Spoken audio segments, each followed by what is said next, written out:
नमस्कार, my self Hitesh Kaushik और civil step के इस प्लेटफॉर्म पर मैं आप सभी लोगों का स्वागत करता हूं। आज के इस सेशन में हमारी प्रतिबद्ध सीरीज में हमारा आज का टॉपिक है रिवोल्ट ऑफ 1857 और ये रिवोल्ट ऑफ 1857 टॉपिक का पार्ट 2 है। पिछले लेक्चर में हमने जाना था कि व्हाट वर द रीजंस और the causes of the revolt of 1857 and how did the revolt break out. ठीक है, तो ये हमने जाना था लास्ट लेक्चर में। और नेक्स्ट लेक्चर में अब इसमें हम डिस्कशन करेंगे कि क्या था course of the revolt, major storm centres, suppression of revolt, significance, consequences etcetera. All these things will be discussed in this particular lecture. चलिए शुरुआत करते हैं आज के सेशन की। शुरुआत करने से पहले मैं आपको बता दूं, हमारी प्रतिबद्ध सीरीज सिविल स्टैप पर हम यहां पर UPSC civil services mains exam के लिए प्रिपरेशन आपको करा रहे हैं स्टूडेंट्स को, और जीएस 1, 2, 3, 4 चारों के लिए ही तैयारी हमारे द्वारा कराई जा रही है।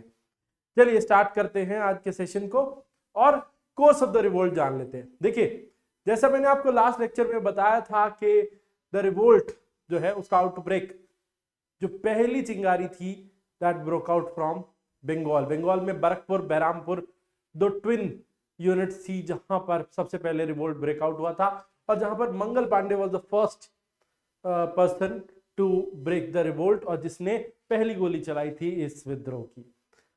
इसके एक महीने बाद मेरठ से actual spark came out when 85 soldiers in Meerut refuse to use greased cartridges.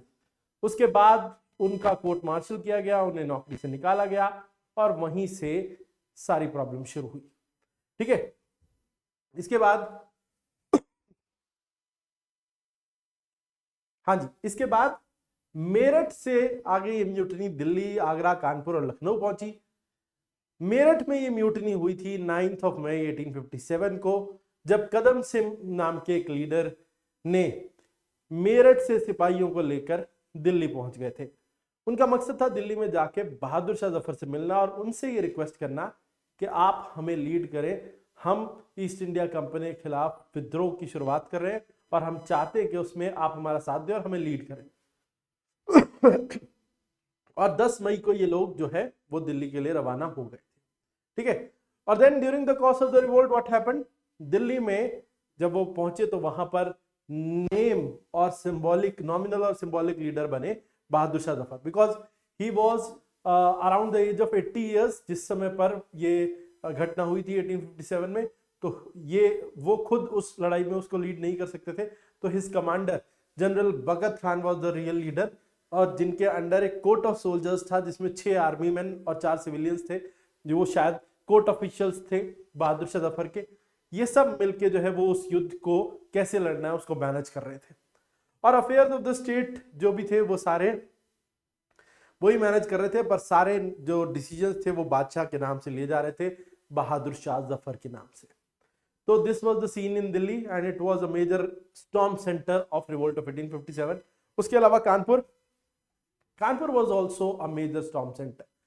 यहां पर मराठाओं के पेशवा, जो अब पेशवा की गद्दी पे बैठे हुए थे, ये कौन थे? एक्चुअली अगर आपको याद है तो 1818 साल 1818 वो साल था जब तीसरी एंग्लो मराठा वॉर खत्म हुई थी। उसी साल ब्रिटिश ईस्ट इंडिया कंपनी ने पेशवा शाही को अबॉलिश कर दिया था, मराठास वर बैडली डिफीटेड, और वहां से बाजीराव पेशवा 2 को पूना छोड़ने के लिए मजबूर किया गया और उन्हें एक पेंशन देके बिठूर में बिठा दिया गया, बिठूर कानपुर के नजदीक।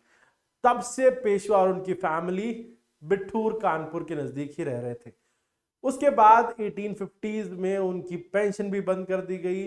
डलहौजी की जो स्ट्रॉन्ग रिएक्शनरी पॉलिसीज थी जिसके चलते उनकी जो अब तक उनको मिलती आ रही पेंशन थी वो बंद कर दी गई। और उसके बाद Maratha also broke out in revolt from Kanpur, और 1857 में उन्हीं बाजीराव पेशवा 2 के गोद लिए हुए बेटे, adopted son of Bajirao Peshwa 2, Nana Saheb, ये यहां पर मेन लीडर बने। एंड उन्होंने ये डिसाइड किया कि जो वहां पर कानपुर में बैठी हुई जो ब्रिटिश ईस्ट इंडिया कंपनी की फौजी यूनिट है, बेसिकली क्योंकि सब्सिडरी अलायंस के चलते at all the places British troops were placed, तो यहां पर भी थी, जिसकी वजह से उस ब्रिटिश जो आर्म यूनिट थी उसके ऊपर हमला कर दिया नाना साहब ने, और जो कमांडर स्टेशन थे सर ह्यूग व्हीलर, उनको सरेंडर करना पड़ा ऑन 27 जून 1857।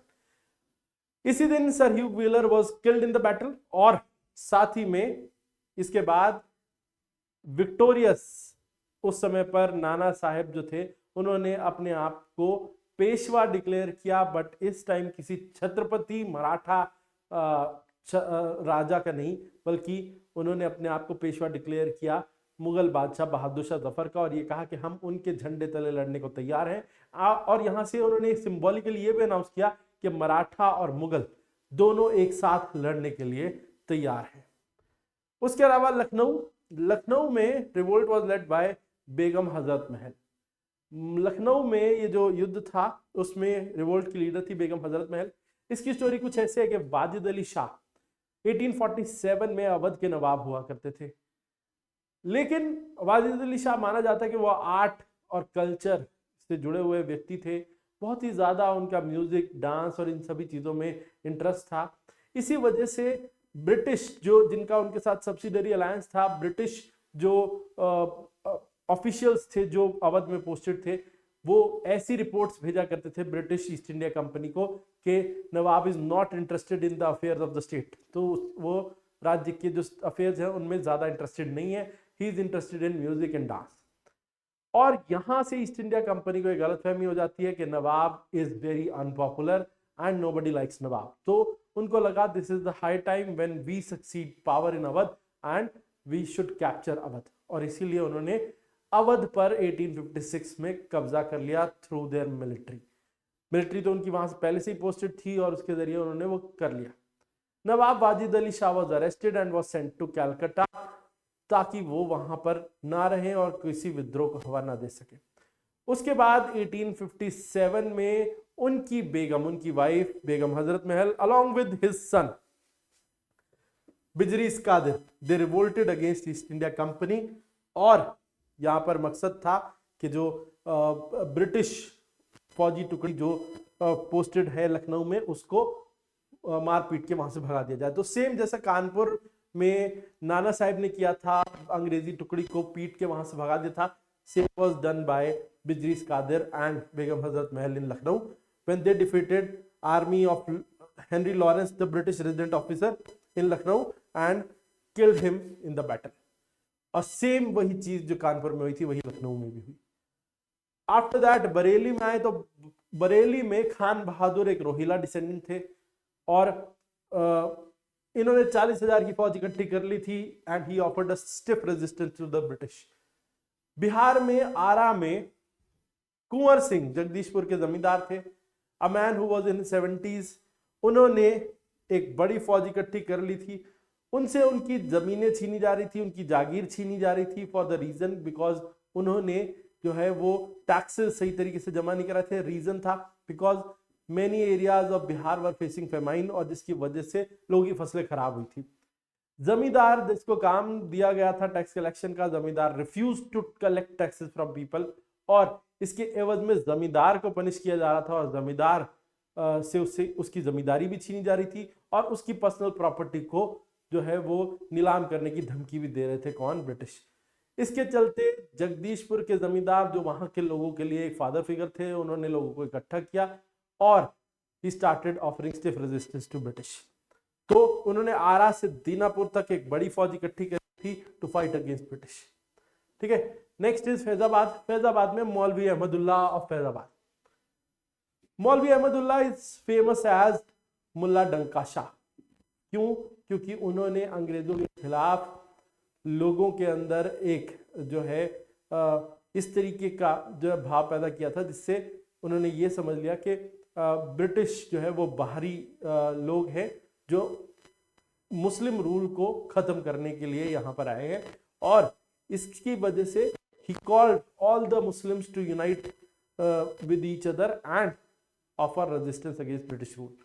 तो इसीलिए मौलवी अहमदुल्ला फैजाबाद के जो थे वो डंका बजाकर गलियों में घूमते थे, और पहले मद्रास में रहे थे, देखा था कैसे ब्रिटिश जो है वो मर्चेंट बन के आए थे, और then they captured whole of Madras and the region surrounding it. यही उन्होंने देखा और यही लोगों से कहना शुरू किया कि अगर समय रहते फैजाबाद और आसपास के इलाकों से ब्रिटिश को नहीं निकाला तो they will capture everything and they will force their religion on them. Next Jhansi. Jhansi में revolt was led by Rani Lakshmibai.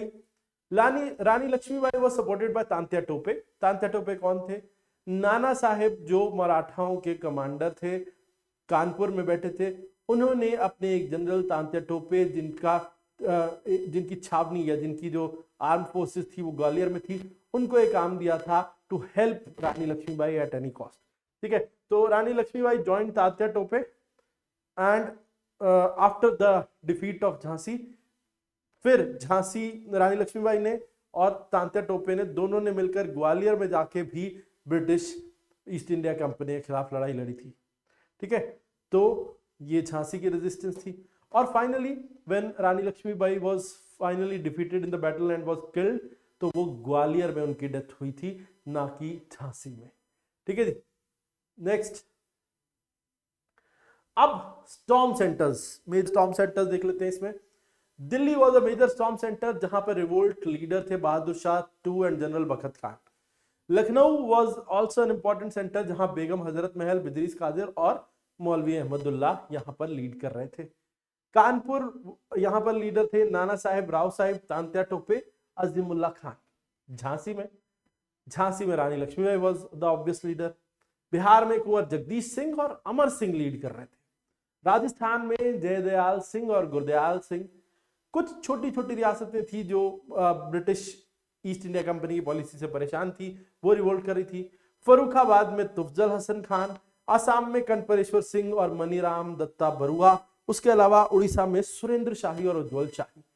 These people were carrying arms and they were fighting against British.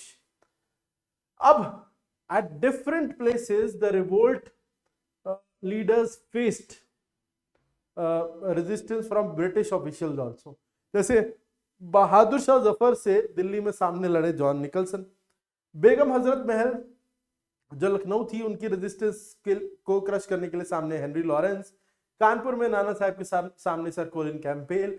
Jhansi और ग्वालियर में लक्ष्मीबाई और तांत्या टोपे के सामने जनरल ह्यूरोज। बरेली में खान बहादुर के सामने सर कोलिन कैंपबेल। इलाहाबाद और बनारस में मौलवी लियाकत अली के सामने कर्नल ऑनसेल और बिहार में कुंवर सिंह के सामने William Taylor. These were the officers who were involved in suppression of the revolt, जो सामने से रिवोल्ट को दबाने की कोशिश कर रहे थे। ठीक है, अब मेजर चीज पे आते हैं। The important thing, the causes behind revolt's failure or causes behind the suppression of this revolt। ठीक है, तो ये हम देख लेते हैं यहाँ पे। तो क्या रीजंस थे जिसकी वजह से रिवोल्ट जो है वो क्रश कर दिया गया, तो इसमें एक एक करके हम रीजन समझ लेते हैं। First reason, absence of all India participation. अगर आप इसमें देखें तो रीजनल पार्टिसिपेशन बहुत ही कम था। अगर आप इसको ओवरऑल देखेंगे तो रीजनल पार्टिसिपेशन से आप समझ जाएंगे कि साउथ इंडिया वाज काम eight that point of time और वहां पे किसी भी तरीके का रिवोल्ट नहीं हुआ था। एक्सट्रीम रीजन्स ऑफ नॉर्थ, वहां पर भी कुछ नहीं हुआ था, ना ही नॉर्थ ईस्ट इंडिया में कुछ हुआ था।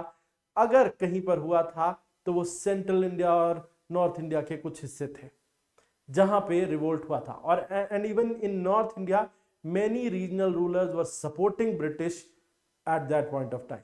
तो इसी वजह से it was not a united effort, all India participation नहीं थी, सभी regions में एक साथ विद्रोह भी नहीं हुआ था। एंड साथ ही में यहीं पे एक और पॉइंट भी आता है, all classes did not join the revolt। middle class Indians were supporting British government because middle class people were serving for British government at different levels। तो जिसकी वजह से उनके लिए काम नौकरियां करने वाले लोग उनके खिलाफ रिवोल्ट नहीं कर सकते थे। बहुत बड़ी संख्या में लोग जो हैं they were divided on basis of caste communities, और जिसकी वजह से एक कम्युनिटी या दूसरी कम्युनिटी को ब्रिटिश अपनी तरफ करने में सफल हो रहे थे, और इसकी वजह से हर जगह पर हर क्लास के लोग जो है वो रिवोल्ट कर भी नहीं रहे थे। Next reason for the failure of revolt was inferior communication and transport during war। अब due to the efforts of Dalhousie, British were well equipped in transportation and communication। They had started railway network throughout the country and they had several tracks running over the country, जिसकी वजह से they use to get transported from one place to another in few days और few months. But यहाँ पर जो दूसरा पक्ष था Indian side, they were not having such transport system, और जिसकी वजह से जहां पर भी रिवोल्ट होता था तो ब्रिटिश सोल्जर्स जो है वो जल्दी एक जगह से दूसरी जगह पहुंच जाते थे और रिवोल्ट को क्रश कर दिया करते थे। But Indians were not having these facilities और this type of transport was not available to the Indians, that's why the revolt was crushed. दूसरा reason communication, with postal system started by British in 1850s and telegraph system, British were also having upper hand in communication. If the revolt was break out at one place, दूसरी जगह तक information बहुत जल्दी पहुंच जाती थी और जिसकी वजह से ब्रिटिश अपनी रीइंफोर्समेंट एक जगह से दूसरी जगह पहुंचा देते थे। But due to inferior communication system and unified approach, ये कम्युनिकेशन जो है वो इंडियंस का आपस में अच्छा नहीं था, जिसकी वजह से revolt was easily crushed by British. उसके अलावा पुअर आर्म्स एंड इक्विपमेंट्स, भारतीयों के पास बेहतर हथियार भी नहीं थे। ब्रिटिश का तो भारत की जमीन पर अगर वो सफल हुए भी थे तो द सोल रीजन वाज, या the major reason was the use of better arms. जो बेहतर हथियार उनके पास थे वही एक रीजन था जिसकी वजह से वो अब तक भारत में लड़ाइयां जीत रहे थे, और इस रिवोल्ट ऑफ 1857 में भी their better arms prove to be better in crushing the revolt. Next, poor organisation. The revolt was not organised in such a way that they could create a big spark out of it. क्यों? Reason ये था क्योंकि people were divided, people were not having communication, और बहुत सारी वजहें थी जिसकी वजह से it was loosely organised. It lacked good leaders also, ज्यादा लीडर्स भी नहीं थे। कुछ लीडर्स थे तो वो अपनी रीजनल उनके इश्यूज की वजह से उस युद्ध में थे, कोई उनके बीच में जो है लिंक भी नहीं था, कॉमन लिंक, जिसकी वजह से वो लड़ रहे हैं। And after that lack of unified ideology, there was nothing called India at that point of time. Some people were fighting for their Maratha land, some people were fighting for their Bengali origin, some people were fighting for different reasons, but कोई भी जो है वो एक unified India के लिए नहीं लड़ रहा था, और नेशनलिज्म जैसी कोई भावना भी उन लोगों में नहीं थी। बहुत सारे छोटे छोटे रीजनल और इकोनॉमिक इश्यूज थे जिसकी वजह से different sections of people were fighting, और सबकी अपनी अपनी लड़ाई थी। Nobody was supporting each other, और रीजन यही था जिसकी वजह से the revolt was crushed by the British and it became a reason for suppression of the revolt. So all these were the reasons of suppression of revolt. ठीक है। Next अब आते हैं लास्ट सेक्शन। अब इसमें सिग्निफिकेंस और consequences देख लेते हैं कि सिग्निफिकेंस और कॉन्सिक्वेंसेस क्या है। सिग्निफिकेंस ऑफ द रिवोल्ट हम एक बार आगे देखेंगे, पहले कॉन्सिक्वेंसेस देख लेते हैं। कॉन्सिक्वेंसेस देखिए इसमें क्या है, 1857 जो रिबेलियन था ये टर्निंग पॉइंट साबित हुआ है हमारी हिस्ट्री में। इसकी वजह से कंसिडरेबल एडमिनिस्ट्रेटिव चेंजेस देखने को मिले ब्रिटिश सिस्टम ऑफ गवर्नेंस में। Earlier British East India Company as a department under British government was operating in India, but after this war East India Company was called back and British crown take over the governance system in India. ठीक है, और एक positive consequence यहां से क्या निकल के आया कि transfer of power was possible. Good government of India act was passed in 1858, जिसके जरिए British crown took control of India and they promised better governance, better role of Indians in administration, and the people will get to rule themselves in line with British thought process। तो इसलिए जो है ये एक better positive consequence भी साबित हुआ। और ये भी कहा गया कि India will now be ruled by the queen through a secretary of state. एक ऑफिसर होगा सेक्रेटरी ऑफ स्टेट जो ब्रिटिश पार्लियामेंट में रहेगा, एक्चुअली वो ब्रिटिश एमपी होगा, वो भारत के लिए डिसीजन मेकिंग करेगा but on the name of British king और क्वीन। ठीक है, तो क्राउन के नाम से फैसले लिए जाएंगे बट उनको फैसलों को लेगा कौन? वो secretary of state for India. Consequence में अगर लॉन्ग टर्म कॉन्सिक्वेंसेज देखें तो what happened after that, change in military organisation. Earlier there were 87% Indians in the army. European soldiers का नंबर इसके बाद बढ़ा दिया गया. ठीक है, the number of European soldiers was increased and a key geographical and military position to maintain control. अब ऐसा किया गया कि कुछ जोग्राफिकल और मिलिट्री पोजीशंस एस्टैब्लिश की गई. मतलब अगर बंगाल में कहीं पर कोई मिलिट्री पोस्ट है तो उसमें साउथ इंडिया से लोगों को ला करके डिप्लॉय किया जाएगा. साउथ इंडिया में है तो वहां पंजाब से लाके डिप्लॉय किया जाएगा. और इस तरीके से जो है वो रीजनल जो प्रॉब्लम्स है उससे निपटा जा सकेगा. Next, divide and rule in the army. Army को इस तरीके से बनाया गया कि उसके अंदर कोई यूनिटी ना हो इंडियन सोल्जर्स के अंदर, और रेजिमेंट बेसिस बनाए गए कास्ट, कम्युनिटी और रीजन. ठीक है, तो जिसकी वजह से there was no possibility of a united front being created against British. ठीक है, और नेक्स्ट, ईस्ट इंडिया कंपनी से ब्रिटिश क्राउन रूल आ गया, ट्रांसफर ऑफ पावर देखने को मिला. न्यू गवर्नमेंट स्ट्रक्चर जिसमें सेक्रेटरी ऑफ स्टेट रहेगा और एक काउंसिल जो है वो एडमिनिस्ट्रेशन संभालेगी, जो रिप्लेस करेगी East India Company and their directors. ठीक है, and then comes the queen's proclamation of 1858. In November 1858 a durbar was organised at Allahabad, जिसमें Queen Victoria made a proclamation. Proclamation means the formal announcement, जिसमें उन्होंने कहा कि from now onwards British government will directly take up the affairs of India, and Queen urged all the Indians, उन्होंने एक आग्रह किया पूरे हिंदुस्तान के लोगों से कि to be loyal and devoted towards British government. और गवर्नर जनरल जो ईस्ट इंडिया कंपनी के हुआ कहते थे, now he will be termed as viceroy under the new system. ठीक है, एक और इंपॉर्टेंट चीज देखें तो सिग्निफिकेंस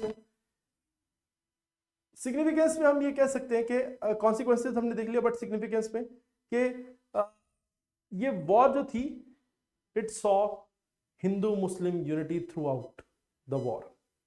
ठीक है, Bahadur Shah Zafar, a Muslim emperor, had support of Hindu soldiers which came from Meerut. Also, Hindus and Muslims were well represented in leadership. For example, Nana Sahib had commanders like Azimullah, who was a Muslim, and Rani Lakshmi Bai had support of Afghan soldiers. And also rebels and sepoys, both Hindus and Muslims respected each other's sentiments throughout the war. And after the war, cow slaughter was absolutely banned in some parts of the country. ठीक है, जिसका मतलब है कि there were some important outcomes of the war, although इसके अंदर कोई बहुत पॉजिटिव अचीवमेंट तो नहीं मिली. British were not thrown out of the country, but some things were achieved like Hindu Muslim unity and some important legislations were passed. ठीक है, divide and rule policy की बात करें तो it was an important policy जो देखने को मिली after the revolt. ठीक है, after the revolt what happened in long term, divide and rule policy was activated by British. शुरू में मुस्लिम्स वर हार्शली पनिश्ड और उन्हें पब्लिक सर्विसेज में नहीं लिया गया, गवर्नमेंट अपॉइंटमेंट्स में उनको जो है वो नहीं रखा गया, because up till 1857 most parts of India were under Mughal rule, and after 1857 Mughal rule was abolished from India and British crown took control of India. तो यहां से सिंबॉलिकली मुस्लिम रूल को खत्म कर दिया गया था, बट इसीलिए क्योंकि मुस्लिम्स कोई जो है वो डिसअफेक्टेड मुस्लिम्स जो है वो किसी भी तरीके की म्यूटिनी ना क्रिएट कर दें, इसीलिए उनको पब्लिक सर्विसेज और अपॉइंटमेंट्स में नहीं रखा गया था. ठीक है, but in late 1800s or early 1900s British changed their policy and they started preferential treatment for Muslims, जिसकी वजह से कम्युनल प्रॉब्लम शुरू हो गई कम्युनिटीज के बीच में, और एक नई पॉलिसी बनाई गई टुवर्ड्स प्रिंसली स्टेट्स, जिसमें British government announce that there will be no territorial annexation of the states, but only British paramountcy will be established over them. ठीक है, and they will be given decent amount of autonomy in their matters. ठीक है, and they can adopt successors. तो जिसकी वजह से अचानक से those rulers who were disappointed over the the legislations like doctrine of lapse, they were quite happy with the decision and इसकी वजह से they never revolted again। ठीक है, तो ये हुआ आगे। अब अगर ओवरऑल देखें कि क्या नाम दिए गए हिस्टोरियंस के द्वारा इस रिवोल्ट को, तो हम एक बार देख लेते हैं। First is the Indian rebellion of 1857। ये नाम जो है वो यूज किया गया ब्रिटिश सोर्सेज में, जैसे टाइम्स ऑफ लंदन एक न्यूज़पेपर था, उसने ये नाम यूज किया। But later on some Indian historians also used it, जैसे आरसी मजूमदार एंड बिपिन चंद्रा, जिन्होंने रिवोल्ट ऑफ 1857 को इंडियन रिबेलियन ऑफ 1857 कहा। Next is sepoy mutiny. ये नाम ये ब्रिटिश सोर्सेज में कहते हैं कि एक सेंट्रल इंडिया में गवर्नर जनरल के एजेंट हुआ करते थे जेम्स हंट, उन्होंने सिपॉय म्यूटनी करार दिया था इसे। और ब्रिटिश कॉलोनियल एक माइंडसेट वाले एक हिस्टोरियन पर्सिवल स्पीयर, उन्होंने भी इसको यही नाम दिया sepoy mutiny, and also SN also use the term sepoy mutiny for revolt of 1857। Next is first war of independence. अब people like VD Savarkar and RC Majumdar, ये वो हिस्टोरियंस है जिन्होंने ये टर्म्स यूज किए फर्स्ट वॉर ऑफ इंडिपेंडेंस, जो दिखाता था कि रिवोल्ट जो है वो एक अटेम्प्ट था इंडियंस के द्वारा इंडिपेंडेंस हासिल करने का या एक इंडिपेंडेंट स्टेट एस्टैब्लिश करने का। Next was war of liberation. अब ये टर्म थोड़ा कंफ्यूजिंग हो सकता है, क्योंकि ये जो टर्म है, हम यहां पे देख लेते हैं कि ये टर्म जब हम बोल रहे हैं वॉर ऑफ लिबरेशन, अब एक था term war of Indian independence. Independence और liberation, they are two completely different terms.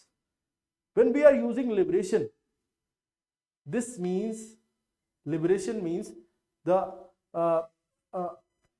independence from economic exploitation which was done under colonial rule. तो मार्क्सिस्ट हिस्टोरियंस आर पामे दत्त और इरफान हबीब का यह मानना है कि रिवोल्ट जो है ये कॉलोनियल इकोनॉमिक एक्सप्लॉयटेशन के अगेंस्ट जकड़न तोड़ने की एक कोशिश थी। It was not in any way a national revolt or it had any sense of nationalism in it, but it was only the reason because economic exploitation was going on. So they termed it as the war of liberation. Next is the term Great Revolt. This term was used in British sources like Illustrated London News and the Times of India.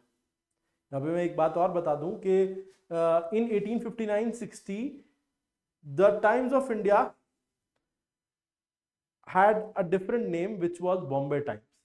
ठीक है, तो in that period Illustrated London News and the Bombay Times used the term Great Revolt, but in later period Indian historians like S.B. Chaudhary also used the term the Great Revolt। ठीक है, चलिए तो आज के लिए इतना ही। अब next class में वी विल मूव फॉरवर्ड और जो पिछले प्रीवियस ईयर क्वेश्चन है वो डिस्कस करेंगे। उसके अलावा different view points of historians वो भी हम डिस्कस करेंगे, और कुछ कोट्स, इंपॉर्टेंट कोट्स जो अभी तक रिवोल्ट ऑफ 1857 पर इंपॉर्टेंट कोट्स जो हैं वो सब हम डिस्कस करेंगे। उसके अलावा हम कुछ इंपॉर्टेंट बुक्स जो रिवोल्ट ऑफ 1857 पे लिखी गई हैं वो डिस्कस करेंगे। एंड फाइनली हम अपने लास्ट सेक्शन पर, जहाँ पे हमारा जो क्वेश्चन है, जो प्रीवियस ईयर क्वेश्चन जो यूपीएससी ने सिविल सर्विसेज मेंस एग्जाम में जो भी पूछे हैं लास्ट फ्यू इयर्स में 1857 रिवोल्ट से जुड़े हुए, वो भी हम डिस्कस करेंगे। ठीक है जी, तो आज के लिए इतना ही, फिर मिलेंगे आपसे। जय भारत, जय हिंद।